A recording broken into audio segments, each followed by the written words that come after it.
Good afternoon, welcome to వైద్యం ఆరోగ్యంలో ఈ రోజు టాపిక్ లంగ్ క్యాన్సర్ కు ఆధునిక చికిత్సా విధానాలు మనకు తెలియజేయడానికి Yashoda hospital senior pulmonologist doctor Harikishan గారు మనతో పాటు ఉన్నారు. వారిని అడిగి మరిన్ని వివరాలు తెలుసుకుందాం. నమస్తే అండి, వెల్కమ్ టు స్టూడియో.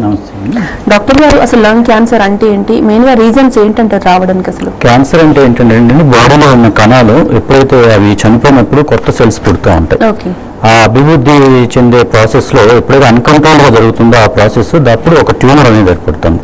దాన్ని మనం క్యాన్సర్ అంటాం. ఆ ట్యూమర్ క్యాన్సర్ ట్యూమర్ అయి ఉండొచ్చు, లేకపోతే బెనైన్ ట్యూమర్ అయినా ఉండొచ్చు.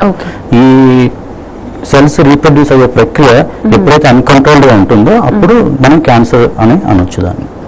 ఎప్పుడైతే ఈ కణాలు మనకి లంగ్స్ అంటే ఊపిరితిత్తులో కానీ, ఊపిరితిత్తులకు చేరే గాలి గొట్టాల్లో కానీ, లేకపోతే ఊపిరితిత్తుల పైన ఉన్న పొరల్లో కానీ ఏర్పడితే అప్పుడు లంగ్ క్యాన్సర్ అని అంటాం. రైట్ అండి. మెయిన్ రీజన్స్ ఏంటంటారు అసలు రావడానికి? లంగ్ క్యాన్సర్ రావడానికి ప్రధానమైన కారణాలు వచ్చేసి సిగరెట్ స్మోకింగ్ అండి. సిగరెట్ అంటే ఈ పొగాకు ఉత్పత్తులు దేని వల్ల రావచ్చు. 90% ఆఫ్ ద క్యాన్సర్స్ ఈ పొగాకు ఉత్పత్తులు వస్తాయి.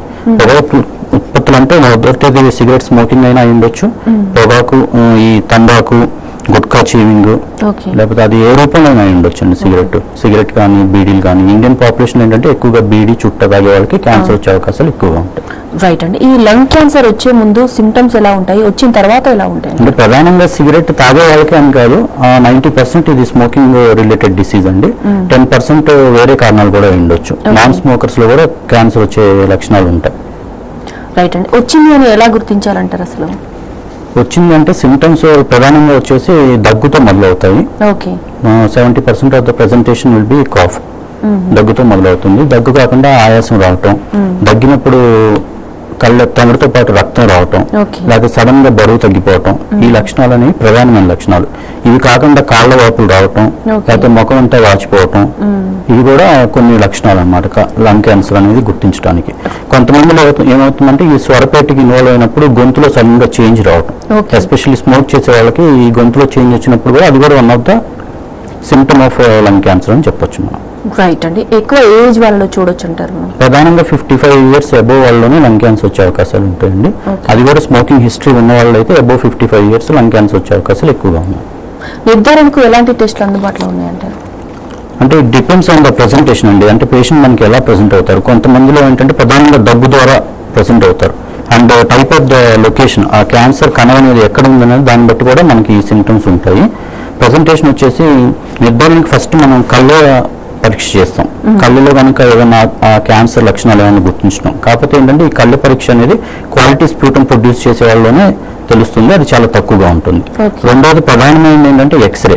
ఒకవేళ క్యాన్సర్ కణాలు కనుక మనకి ఎక్స్రేలో కనపడినట్టయితే అప్పుడు మనం నెక్స్ట్ స్టేజ్ సిటీ స్కాన్ చేస్తామండి. సిటీ స్కాన్ ద్వారా ఏమవుతుందంటే ఊపిరితిత్తులోనే కాకుండా ఊపిరితిత్తుల సరౌండింగ్ లో ఉన్న ఊపిరితిత్తుల పొరల్లో ఏదైనా నీరు చేరిందా, లేకపోతే లింఫ్ గ్రంథులు అంటాం, ఆ లింఫ్ గ్రంథుల్లో కానీ క్యాన్సర్ లక్షణాలు ఏమైనా ఉన్నాయో కానీ సిటీ స్కాన్ అనేది ప్రధానంగా తెలుస్తుంది.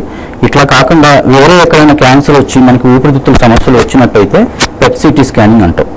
అంటే అది whole body PET CT scan చేసినప్పుడు కొన్నిసార్లు యాక్సిడెంటల్ గా కూడా లంగ్ క్యాన్సర్ అనేది డిటెక్ట్ అవుతుంది. రైట్ అండి. స్త్రీ పురుషుల్లో చూసుకున్నట్లయితే పురుషుల్లో ఎక్కువగా ఉంటుంది అన్నారు కదా, ప్రధానంగా స్త్రీలలో రావడానికి రీజన్ ఏంటంటారు? అసలు స్త్రీలలో రావడానికి రీజన్ అంటే ఏం లేదంటే ఎస్పెషల్లీ ఏషియన్ పాపులేషన్ కి వచ్చేసరికి ఈ EGFR మ్యూటేషన్ లంగ్ క్యాన్సర్స్ అనేవి ఎక్కువగా ఉన్నాయి. అంటే వెస్ట్రన్ పాపులేషన్ లో 20 to 30% ఉంటే మనకు about 40 to 50% of this. So వీళ్ళలో ఫీమేల్ పాపులేషన్ కి ఎక్కువగా వస్తుందని చెప్పొచ్చు. అంతేగాని ప్రధానంగా అయితే ఇట్స్ డిసీజ్ ఆఫ్ స్మోకర్స్. అందులోనూ men are more affected than females. Right అండి. వంశపారపర్యంగా వచ్చే ఛాన్సెస్ ఉన్నాయి, కానీ దాన్ని సబ్స్టాన్షియేట్ చేయడానికి మనకి సరైన ఎవిడెన్స్ లేదండి. కొన్ని ఫ్యామిలియల్ జెనెటిక్ స్టడీస్ చేసి ప్రూవ్ చేశారు ఇది ఫ్యామిలీస్ ద్వారా కూడా రావచ్చు అని. ప్రధానంగా ఏంటంటే ఫ్యామిలీలో ఫస్ట్ ఆర్డర్ ఫ్యామిలీ మెంబర్స్ ఎవరికైనా ఉంటే, but more than 1 or 2 members ఎక్కువగా ఉంటే దాన్ని మనకు వచ్చే ఛాన్సెస్ ఉంటాయి. అట్లానే ఫ్యామిలీలో కనుక రెటినోబ్లాస్టోమా అటువంటి క్యాన్సర్స్ ఏదైనా ఉన్న హిస్టరీ ఉంటే మళ్ళీ నెక్స్ట్ జనరేషన్ లో కూడా క్యాన్సర్స్ వచ్చే లక్షణాలు ఎక్కువగా ఉన్నాయి. రైట్ అండి. ఈ సిగరెట్ స్మోకింగ్ కానీ అలాగే మద్యపానం సేవించడం వల్ల కానీ లంగ్ క్యాన్సర్ వచ్చే ఛాన్సెస్ ఎంతవరకు ఉన్నాయంటారు మనకు? అసలు సిగరెట్ స్మోకింగ్ వల్ల లంగ్ క్యాన్సర్ వచ్చే ఛాన్సెస్ ఎంతవరకు ఉన్నాయంటే that depends on the pattern of smoking అండి. మీరు ఎన్ని సిగరెట్లు తాగుతున్నారు దాన్ని మనం ఎలా క్యాలిక్యులేట్ చేస్తాం అంటే ప్యాక్ ఇయర్స్ అంటాం. ఒక ప్యాక్ వచ్చేసి 20 cigarettes. అట్లా మోర్ దెన్ 30 ప్యాక్ ఇయర్స్ చేస్తే అంటే every day you're smoking 1 pack. అట్లా 30 years కనుక స్మోకింగ్ చేస్తే then you have more affected for lung cancer అంటాం. ఎలా అవేర్నెస్ ఎలా తేవాలంటారు మరి దీనికి? అవేర్నెస్ అంటే ఇప్పుడు కొత్తగా మన సికింద్రాబాద్ యశోదలో what we're doing is low dose CT screening అని కొత్తగా స్టార్ట్ చేశామండి. ఈ లో డోస్ సిటీ స్క్రీనింగ్ అంటే ఏంటంటే క్యాన్సర్ లక్షణాలు రాకముందే హై రిస్క్ పాపులేషన్ ఎవరున్నారో వాళ్ళని మనం ఐడెంటిఫై చేస్తాం. ఇప్పుడు జనరల్గా ఎలా అయితే టోటల్ బాడీ చెకప్ అనేది ఎలా ఫేమస్గా చేస్తున్నారు ఇప్పుడు అందరూ, అట్లానే సిమ్టమ్స్ ఏమి లేనప్పుడే హై రిస్క్ పాపులేషన్ మనం ఐడెంటిఫై చేస్తాం. ఈ హై రిస్క్ పాపులేషన్ అంటే ఎవరంటే మోర్ దెన్ 30 ప్యాకెట్స్ స్మోకింగ్ చేసేవాళ్ళు, 50 to 55 అంటే 55 years నుంచి 74 years మధ్యలో ఉన్న వాళ్ళకి. వీళ్ళని మనం ఎవ్రీ ఇయర్ ఏం చేస్తామంటే స్క్రీనింగ్ సిటీ అని చేస్తాం. అంటే ఆ స్క్రీనింగ్ సిటీ కూడా ఒక సాధారణంగా చేసే సిటీ కాదు, ఇట్ ఈస్ ఎ లో డోస్ సిటీ. దీనివల్ల వచ్చే రేడియేషన్ కూడా చాలా తక్కువగా ఉంటుంది. దీనివల్ల మనం స్టేజ్ 1 క్యాన్సర్స్ గుర్తించగలిగే అవకాశం ఎక్కువగా ఉంది. స్టేజ్ 1 క్యాన్సర్ గుర్తించడం వల్ల మనకు వచ్చే అడ్వాంటేజెస్ ఏంటి అంటే మనం ట్రీట్మెంట్ తొందరగా చేసి సర్జికల్గా దాన్ని రిమూవ్ చేయొచ్చు అనమాట. దీన్ని మనం స్క్రీనింగ్ ప్రోగ్రామ్ అంటాం. ఈ స్క్రీనింగ్ ప్రోగ్రామ్ కొత్తగా మనం యశోదలో స్టార్ట్ చేసామండి సికింద్రాబాద్. రైట్ అండి. ఈ లంగ్ క్యాన్సర్ వచ్చిన వారికి ఇంకా ఎటువంటి కాంప్లికేషన్స్ వచ్చే అవకాశం ఉందంటారు? ఎటువంటి కాంప్లికేషన్స్ అంటే మొదటిది ఏంటంటే అండి, ఇది లోకలైజ్డ్ గా ఉంది అంటే ఈ దగ్గినప్పుడు సడన్ గా బ్లడ్ పడిపోవటం అనేది ఎక్కువగా ఉంటుంది. దానివల్ల ఊపిరి ఆడక సడన్ డెత్ అయ్యే ఛాన్సెస్ ఎక్కువగా ఉంటాయి. అంటే స్టేజెస్ ఏమైనా ఉంటాయంటారా? స్టేజెస్ ఉంటాయండి, 4 stages గా గుర్తిస్తాం దీన్ని. స్టేజ్ 1, స్టేజ్ 2, స్టేజ్ 3, స్టేజ్ 4 అంటాం. స్టేజ్ 2 వరకు ఏంటంటే సర్జరీ చేయడానికి అవకాశం ఉంటుంది. స్టేజ్ 3, స్టేజ్ 4 లో సర్జరీకి అవకాశం ఎక్కువగా ఉండదు. కానీ మన ఇండియన్ పాపులేషన్ లో ఏంటంటే గుర్తించడం స్టేజ్ 3, స్టేజ్ 4 లో ఎక్కువగా గుర్తిస్తున్నాం. ఎందుకంటే మన దగ్గర ఉన్న టెక్నిక్స్, అటువంటి టెక్నిక్స్ వల్ల ఎర్లీగా డిటెక్ట్ చేసే టెక్నిక్స్ మన దగ్గర చాలా తక్కువగా ఉన్నాయి, ఇప్పుడిప్పుడే డెవలప్ అవుతున్నాయి. సో ఎర్లీగా డిటెక్ట్ చేయడం వల్ల ఏంటంటే సర్జికల్ గా రిమూవ్ చేస్తే వాళ్ళకి లైఫ్ స్పాన్ పెంచవచ్చు మనం. రైట్ అండి. ఇప్పుడు 3rd స్టేజ్ అంటే సర్జరీ వెళ్ళొచ్చు అంటారు? కొన్ని అంటే డిపెండ్స్ అండి, అందరూ 3rd స్టేజ్ ఉన్న వాళ్ళు సర్జరీకి వెళ్తారని కాదు. అంటే మనం పర్ఫార్మెన్స్ స్టేటస్ అని చూస్తాం. పేషెంట్ పర్ఫార్మెన్స్ స్టేటస్ ఎలా ఉంది అంటే మిగిలిన ఎక్కడ ఇన్వాల్వ్మెంట్ ఉందా లేదా, లింఫ్ నోడ్. ఇప్పుడు కొత్తగా మనకి అల్ట్రాసౌండ్ స్కానింగ్ ద్వారా బయాప్సీ తీసే పరికరాలు ఉన్నాయి. ఎండోబ్రాంకియల్ అల్ట్రాసౌండ్ అంటాం. ఈ గాలిబోయే గొట్టంలో నుంచి మనం ఎండోస్కోపీ చేసి దాని చివరిలో ఉన్న ఎండోస్కోపీ టిప్ ద్వారా మనం బయాప్సీ చేస్తాం. దాంతో మనం స్టేజ్ చేసి ఒకవేళ ఈ పేషెంట్ ఫిట్ గా ఉన్నారు అని చెప్పి మనం ముందు ఫిట్నెస్ తీసుకున్న తర్వాత సర్జరీకి వెళ్ళొచ్చండి. రైట్ అండి. 1 సైడ్ లంగ్ క్యాన్సర్ వచ్చిన తర్వాత సెకండ్ టైం కూడా వస్తుందంటారా? రావచ్చండి, వచ్చే అవకాశాలు ఉన్నాయి. సర్జరీ తర్వాత ఎలాంటి జాగ్రత్తలు తీసుకోవాలంటారు? లైఫ్ స్పాన్ అనేది ఎంత ఉంటుందంటారు? సర్జరీ తర్వాత అంటే ఎర్లీ స్టేజ్ లో మనం కనుక డయాగ్నోస్ చేసినట్టయితే stage 1 lung cancers they have good survival rates అండి. స్టేజ్ 4 అంటే సర్జరీకి పనికిరాని క్యాన్సర్స్ అయితే there is no point in doing surgeries. Life ఎలా ఉంటుందంటే స్టేజ్ 1 రిసెక్షన్ అయిన తర్వాత నార్మల్ లైఫ్ లీడ్ చేయొచ్చు వాళ్ళు.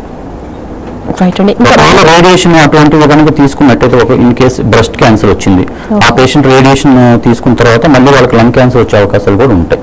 అంటే మెటాస్టేసిస్ లేని డిసీజ్ లో మనం సర్జరీ చేస్తే వాళ్ళకి లైఫ్ ప్రొలాంగ్ చేయొచ్చు. క్వాలిటీ ఆఫ్ లైఫ్ చాలా బాగుంటుంది, నార్మల్ ఇండివిజువల్ లానే బతుకుతారు. మీ దగ్గరికి వచ్చే పేషెంట్స్ అంటే ఎంత ఏజ్ వాళ్ళు ఉంటారంటారు ఎక్కువగా? జనరల్ గా మా దగ్గరికి లేట్ స్టేజ్ లోనే ప్రెజెంటేషన్ అవుతారండి. అరౌండ్ 55-60 ఆ ఏజ్ లో స్మోకింగ్ హిస్టరీ ఎక్కువగా ఉన్న వాళ్ళు వస్తారు మా దగ్గరికి. సర్జరీ తర్వాత ఎలాంటి జాగ్రత్తలు తీసుకోవాలంటారు? సర్జరీ తర్వాత జనరల్ రొటీన్ జాగ్రత్తలు అండి, ఎక్కువగా బరువులు ఎత్తకపోవటం, మళ్ళీ స్మోకింగ్ మానేయటం, రీహాబిలిటేషన్ ప్రోగ్రామ్స్ అంటాం. అంటే ఈ ఊపిరితిత్తుల కెపాసిటీ పెంచుకుని, ఎందుకంటే వాళ్ళు ఒక పార్ట్ ఆఫ్ ద లంగ్ తీసేస్తాం కాబట్టి వాళ్ళు మనం ఈ ఊపిరితిత్తులు కెపాసిటీ పెంచుకునే పరీక్షలు అవి చేసుకుంటూ ఉండాలి. రీహాబిలిటేషన్ ప్రోగ్రామ్స్ లో వాళ్ళు ఇన్వాల్వ్ అయి ఉండాలి.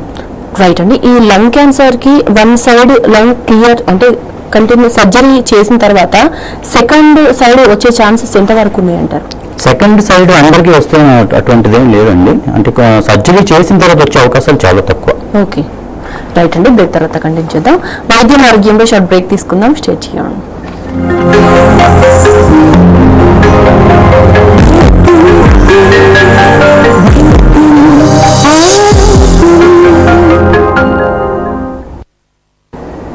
వెల్కమ్ బ్యాక్ టు వైద్యం ఆరోగ్యం. సార్, కొత్తగా ట్రీట్మెంట్ కొరకు వచ్చిన పరికరాలు ఏంటంటారు యశోదలో స్పెషల్ గా?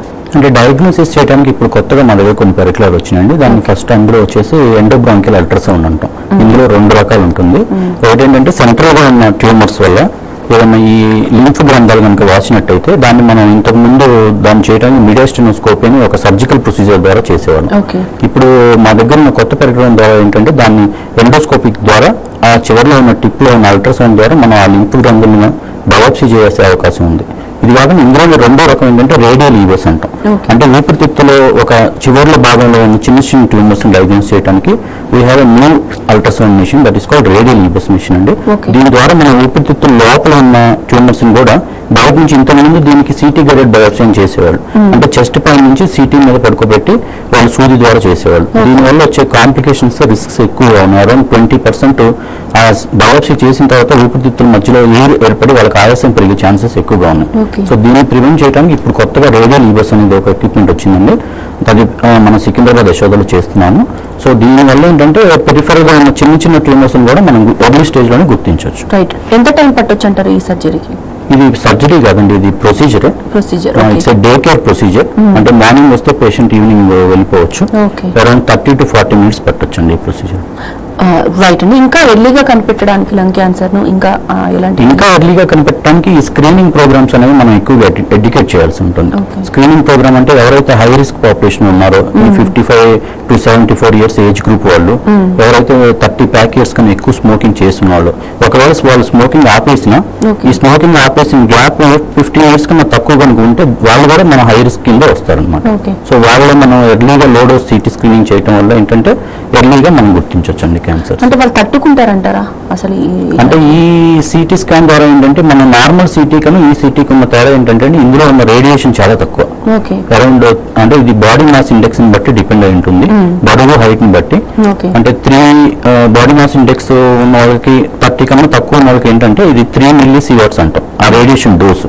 అబౌవ్ 30 ఉన్న వాళ్ళకి 5 millisieverts అనేది. ఇది నార్మల్ గా ఇచ్చే రేడియేషన్ కన్నా చాలా తక్కువ రేడియేషన్. దీనివల్ల ఎటువంటి సైడ్ ఎఫెక్ట్స్ కూడా ఉండవండి. రైట్ అండి.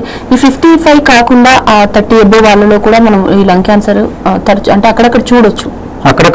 ఎస్పెషల్లీ ఈ ఫీమేల్ పాపులేషన్ లో ఏంటంటే ఎర్లీ లంగ్ క్యాన్సర్స్ వస్తాయి. EGFR మ్యూటేషన్స్ అని ఉన్నాయి కొన్ని క్యాన్సర్స్. ఈ EGFR మ్యూటేషన్ ఉన్న క్యాన్సర్స్ ఎస్పెషల్లీ మన ఏషియన్ పాపులేషన్ లో ఎక్కువ. ఈ టైప్ ఆఫ్ క్యాన్సర్స్ అంటే వీళ్ళు సిగరెట్ స్మోకింగ్ ఇవి చేసి ఉండరు ప్రీవియస్ గా. So non smoker female population లో ఉన్న క్యాన్సర్స్ ఎర్లీ ఏజ్ లో డిటెక్ట్ అవుతాయండి, especially in females. Right sir. First call తీసుకున్నాం. తెనాలి నుండి ఉమ్మ గారు. నమస్తే అండి.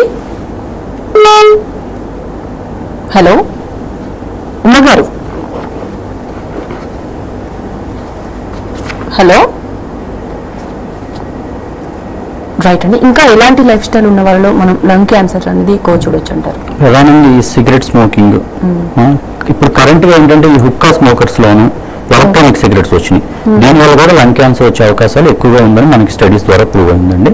So any form of tobacco smoking, tobacco కాకుండా ఇతరత్ర కారణాలు ఏమంటే సెకండ్ హ్యాండ్ స్మోక్ అంటాం.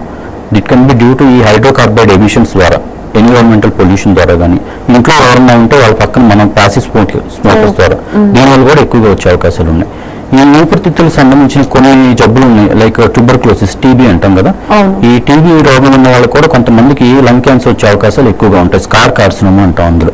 అది కాకుండా ఈ పల్మనరీ ఫైబ్రోసిస్ అంటే ఊపిరితిత్తులు గట్టి పడిపోయిన వాళ్ళు ఉంటారు, వాళ్ళలో కూడా ఈ స్కార్ కార్సినోమా వచ్చే ఛాన్సెస్ ఎక్కువగా ఉంటాయి.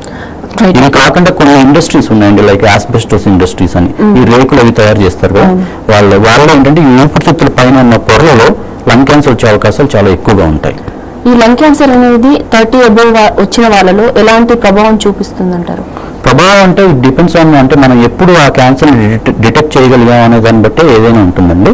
ఎర్లీగా డిటెక్ట్ చేసి మనం సర్జికల్ గా ట్రీట్ చేసామంటే they can lead normal life. అట్లా కాదు ప్రెజెంటేషన్ చాలా స్టేజ్ 4 వచ్చిన లంగ్ క్యాన్సర్స్ కి వాళ్ళకి మనం వేరే ఆప్షన్స్ వెతుక్కోవాల్సి వస్తుంది. Right sir. ఫస్ట్ కాల్ తీసుకుందాం. తెనాలి నుండి ఉమ్మ గారు. నమస్తే అండి.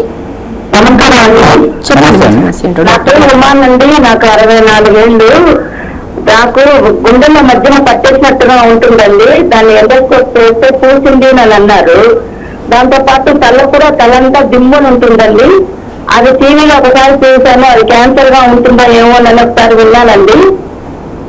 మీకు అంటే ఏ ఎండోస్కోపీ చేశారమ్మా? అది ఊపిరితిత్తులో ఎండోస్కోపీయా లేకపోతే?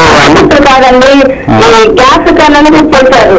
అది వేరే రకమైన ఎండోస్కోపీ అమ్మా. మీరు ఎక్స్రే కానీ అందులో కానీ ఏదైనా అబ్నార్మాలిటీ ఉందని చెప్పారా డాక్టర్ గారు? ఎక్స్రే తీశారు, తర్వాత స్కానింగ్ తీశారు, అన్ని ఏమి లేదన్నారు. 3 ఏళ్ల నుంచి అవస్థ పడుతున్నానంటే గుండెలో అట్లా పట్టేస్తున్నట్టుగా ఉంటుంది, తలంతా దిమ్మునైపోతుంది. అంటే మీరు చెప్పే లక్షణాలు కూడా లంగ్ క్యాన్సర్ లక్షణాలు అయి ఉండొచ్చమ్మా, కానీ మనకి సిటీ స్కాన్ లో జనరల్ గా కనపడాలి. ఒకసారి మీరు కనుక వస్తే మనం టెస్ట్ చేసి దాన్ని we can go ahead and see. Right అండి. ఈ రేడియోథెరపీ ప్రాసెస్ గురించి ఒకసారి చెప్పండి. రేడియేషన్ వల్ల ఏంటంటే కొన్ని టైప్స్ ఆఫ్ క్యాన్సర్స్ కి రేడియేషన్ ట్రీట్మెంట్ ఇస్తాము. అందులో రకరకాలు ఉంటాయి. అంటే ఫస్ట్ సర్జరీ చేసిన తర్వాత రేడియేషన్ ఇస్తాం, సర్జరీతో పాటు. లేకపోతే ఏంటంటే ట్రీట్మెంట్ కీమోథెరపీతో పాటు రేడియేషన్ ఇస్తాం. ఈ రేడియేషన్ వల్ల ఏంటంటే మనకి ఫ్యూచర్ లో ప్రాబ్లమ్స్ రాకుండా ఉంటాయి. అంటే ఎన్నిసార్లు ఇస్తారంటారు? అంటే డిపెండ్స్ అండి, ఎన్ని ఫ్రాక్షన్స్ ఇస్తాం, ఎన్ని సైకిల్స్ ఇస్తాం అనేది డిపెండ్స్. మనం అంతా ఈ లంగ్ క్యాన్సర్ ఎలా ఉంటుందంటే ఫస్ట్ మేము పల్మనాలజిస్ట్ మేము డయాగ్నోస్ చేసి ఆంకాలజీ వాళ్ళకి ఇస్తాము. Oncology it's a team work.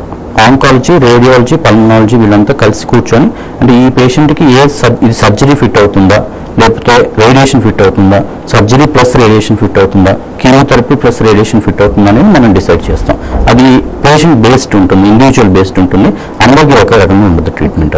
Surgery తర్వాత ఎలాంటి జాగ్రత్తలు తీసుకోవాలంటారు? సర్జరీ తర్వాత జనరల్గా ఇప్పుడు ఫస్ట్ స్టేజ్లో కనుక లంగ్ క్యాన్సర్ సర్జరీ చేసినట్టయితే వాళ్ళకి చాలా నార్మల్ లైఫ్ లీడ్ చేస్తారండి. ఫస్ట్ 1 వీక్లో వాళ్ళు నార్మల్ ఆపరేషన్ ఏ ఆపరేషన్ చేసినట్టు తర్వాత తీసుకునే జాగ్రత్తలు తీసుకోవాల్సి ఉంటుంది. స్పెషల్గా ఏమీ ఉండవు. కాకపోతే ఏంటంటే ఈ మళ్ళీ సిగరెట్ స్మోకింగ్, ఆస్బెస్టోస్ ఎక్స్పోజర్ అవి అవ్వకుండా చూసుకోవాలి. రైట్ సార్, నెక్స్ట్ కాల్ తీసుకుందాం. హన్మకొండ నుండి ఉమారాణి గారు, నమస్తే అండి. హలో ఉమారాణి గారు, చెప్పండి మీ సమస్య ఏంటో. డాక్టర్ గారు ఉన్నారు, వింటున్నారు. నమస్తే అండి. మా బ్రదర్ కి 42-43 ఇయర్స్ ఉంటాయండి. హలో డాక్టర్ గారు, చెప్పండి. మా బ్రదర్ కండి 42-43 ఇయర్స్ ఉంటాయండి. అతనికి చిన్న మోకాల కింద ఒక గడ్డలు, మోకాల దగ్గర మోకాల బ్యాక్ సైడ్ ఒక గడ్డలాగా వచ్చిందండి. అది మామూలుగా చూపిస్తే మన ఇండియన్ లో ఆపరేషన్ చేయించాము. చేయించిన తర్వాత ఆ గడ్డని టెస్ట్ కాలేజ్ పంపించిన తర్వాత అది క్యాన్సర్ అని చెప్పారు. తర్వాత ఇప్పుడు మళ్ళీ ఇక్కడ సరిగా కాదంటే హైదరాబాద్ తీసుకెళ్ళాం కిమ్స్ కి. అక్కడ వాళ్ళు ఏమైనా లంగ్స్ కూడా సోకింది అంటున్నారండి. 4th స్టేజ్ అంటున్నారు. మొన్న ఒకసారి 10-15 days బ్యాక్ ఒకటి ట్రీట్మెంట్ ఇచ్చిండ్రు. అది దాన్ని ఏమంటారు, కీమోథెరపీ ఇచ్చిందండి ఒకసారి. సరే అండి. అయితే మళ్ళీ 19th కి ఇవ్వాలంటున్నారు. 4th స్టేజ్ అంటున్నారు. మరి మా బ్రదర్ కు కవర్ అవుతుందా అండి? కవర్ అవుతుందా అంటే దీన్ని మెటాస్టాటిక్ లంగ్ డిసీజ్ అంటామా. అంటే ఒక చోట లంగ్ క్యాన్సర్ వచ్చిన తర్వాత అది ఇప్పుడు మనకి లంగ్స్ కి స్ప్రెడ్ అయినట్టు అనమాట. అది ట్రీట్మెంట్ ద్వారా మనం కంప్లీట్ గా అయితే రెమిట్ అవ్వదండి. హలో, అది స్టేజ్ ని బట్టి ఇప్పుడు ఏ స్టేజ్ లో ఉందో చూసుకొని మనం చేయాలి. 4th స్టేజ్ అంటే దాని ట్రీట్మెంట్ ఆప్షన్స్ వేరేగా ఉంటాయండి. కంప్లీట్ గా రెమిషన్ అయితే అవ్వదు ఈ డిసీజ్. రైట్ అండి. లంగ్ క్యాన్సర్ కి సర్జరీ తర్వాత ఎక్సర్సైజ్ అనేది చేయొచ్చు అంటారా? ఎంతవరకు యూజ్ అవుతుంది అంటారు? ఎక్సర్సైజ్ అంటే స్ట్రెన్యూస్ ఎక్సర్సైజెస్ చేయకూడదండి.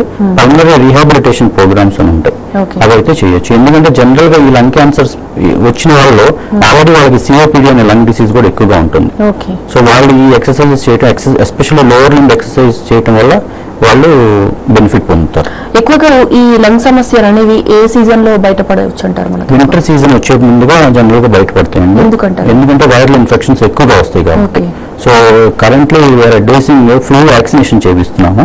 సో ఆల్ పేషెంట్స్ ఈ క్రానిక్ ఇల్నెస్ ఉన్న వాళ్ళకి ఏంటంటే వింటర్ వచ్చే 1 or 2 months ముందు మనం వ్యాక్సినేషన్ చేయించుకోవడం మంచిదండి. ఓకే, మీ దగ్గరికి అంటే ఏ ఏజ్ వాళ్ళు ఎక్కువగా వస్తూ ఉంటారు?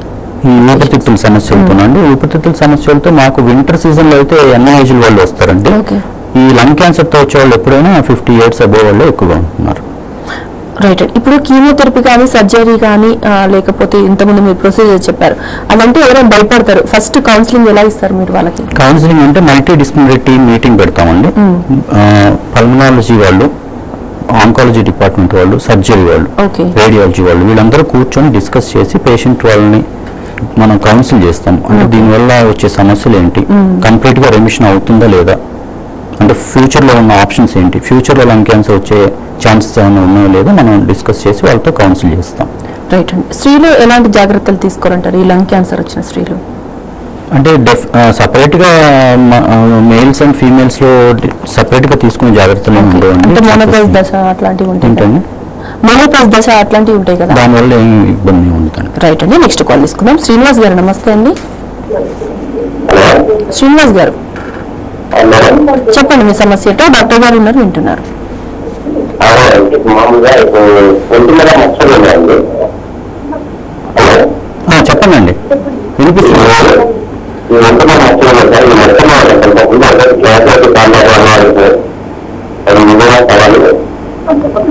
అంటే మీకు రోగ సమస్యలు ఏమైనా ఉన్నాయండి?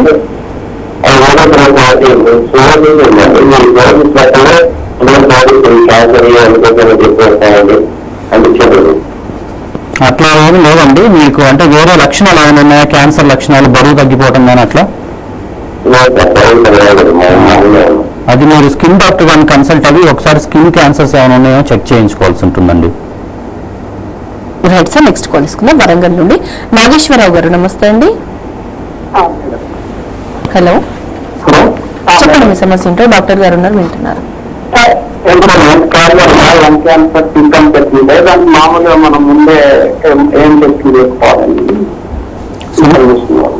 నమస్తే అండి. సింటమ్స్ అంటే ప్రధానంగా దగ్గు రావటం, దగ్గినప్పుడు ఒకవేళ బ్లడ్ పట్టడం కానీ ఉంటాయండి. ఆయాసం రావటం కానీ, సడన్ గా బరువు తగ్గిపోయినట్టు, సడన్ గా ఆకలి అవ్వకుండా ఉండటం, ఇవి ప్రధానమైన సింటమ్స్ అండి. మీరు స్మోక్ చేస్తారండి? ఇవి ప్రధానమైన సింటమ్స్ అండి. ఎస్పెషల్లీ ఇవి స్మోకర్స్ లో ఎక్కువగా ఉంటాయి సార్. రైట్ అండి. ఫుడ్ పరంగా ఎలాంటి జాగ్రత్తలు తీసుకోవాలంటారు? ఫుడ్ పరంగా అంటే ప్రత్యేకమైన జాగ్రత్తలు ఏమి లేవండి. కొన్ని స్టడీస్ లో ప్రూవ్ ఏంటంటే యాంటీ ఆక్సిడెంట్ రిచ్ ఫుడ్స్ అవి లంగ్ క్యాన్సర్ రాకుండా ప్రివెంట్ చేస్తాయని చెప్పి ఉంది. But it is not proven completely. ఈ ఓవర్ వెయిట్ వల్ల కూడా లంగ్ కు సంబంధించి కొత్తగా WHO రికమెండేషన్స్ ప్రకారం ఒబెసిటీ కూడా ఒక లంగ్ క్యాన్సర్ రావడానికి కారణం అని చెప్పి కొత్తగా విడుదల చేశారు. వాళ్ళు ఎలాంటి జాగ్రత్తలు తీసుకోవాలంటారు? ఒబెసిటీకి జనరల్ గా జాగ్రత్తలు తీసుకోవాల్సిందంటే ఎక్సర్సైజ్ చేయడం, రొటీన్ గా బరువు తగ్గించుకునే ప్రయత్నం చేయడం, అవి చేసుకోవాలి. సపరేట్ అంటే స్క్రీనింగ్ గురించి చెప్పండి. స్క్రీనింగ్ ఎస్పెషల్లీ స్క్రీనింగ్ స్మోకర్స్ లో చేస్తామండి. అంటే ఈ స్క్రీనింగ్ చేసేటప్పుడు ఏంటంటే వీళ్ళకి ఎటువంటి సింటమ్స్ ఉండకూడదు. హై రిస్క్ పాపులేషన్ ఐడెంటిఫై చేస్తాం. 55 to 75 years ఆఫ్ ఏజ్ ఉండాలి. Around 30 pack years of smoking చేసి ఉండాలి. ఒకవేళ స్మోకింగ్ క్విట్ చేసి ఉంటే with in the last 15 years లో వీళ్ళు స్మోకింగ్ ఆపేసి ఉండాలి. వీళ్ళని మనం హై రిస్క్ పాపులేషన్ అంటాం. ఒకవేళ వీళ్ళు కాకుండా ఇంకా ఎట్లా అంటే 30 to 50 years పాపులేషన్ తీసుకొని వాళ్ళు స్మోకింగ్ హిస్టరీ ఉన్నా కానీ 20 ప్యాక్ ఇయర్స్ ఉంటే సరిపోతుంది వాళ్ళకి. With one of the major risk factors అంటే family history of lung cancers ఉన్న వాళ్ళలో ఏంటంటే వాళ్ళలో కూడా స్క్రీనింగ్ ప్రోగ్రామ్స్ చేయొచ్చండి. రైట్ సార్, నెక్స్ట్ కాల్ తీసుకున్నాం. హైదరాబాద్ నుండి సమీర్ గారు, నమస్తే అండి. హలో సమీర్ గారు, చెప్పండి మీ సమస్య ఏంటో.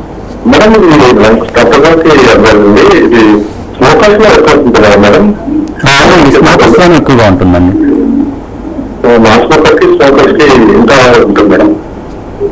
ఏంటండి? నాన్ స్మోకర్స్ కి స్మోకర్స్ కి ఎంత డిఫరెన్స్ ఉంటుంది? అంటే మీరు ఒకవేళ స్మోకింగ్ చేసినట్టయితే మీకు నాన్ స్మోకర్ కన్నా 20 times ఎక్కువ ఛాన్సెస్ ఉంటాయండి లంగ్ క్యాన్సర్ వచ్చే ఛాన్స్.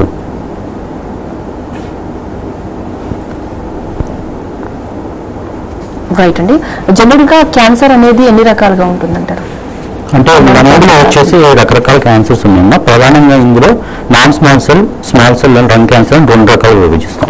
మళ్ళీ non small cell lung cancer లో ఎడినో కార్సినోమా, స్క్వామోస్ సెల్ కార్సినోమా అని డిఫరెంట్ గా ఉంటాయి. ప్రధానంగా వచ్చే క్యాన్సర్ ఏంటంటే adeno carcinoma. Right sir, lung cancer గురించి చాలా విషయాలు తెలియజేస్తారు. థ్యాంక్ యూ సో మచ్ అండి. ఇది వాళ్ళ వైద్యం ఆరోగ్యం. Keep watching tea news Telangana గుండె చప్పుడు.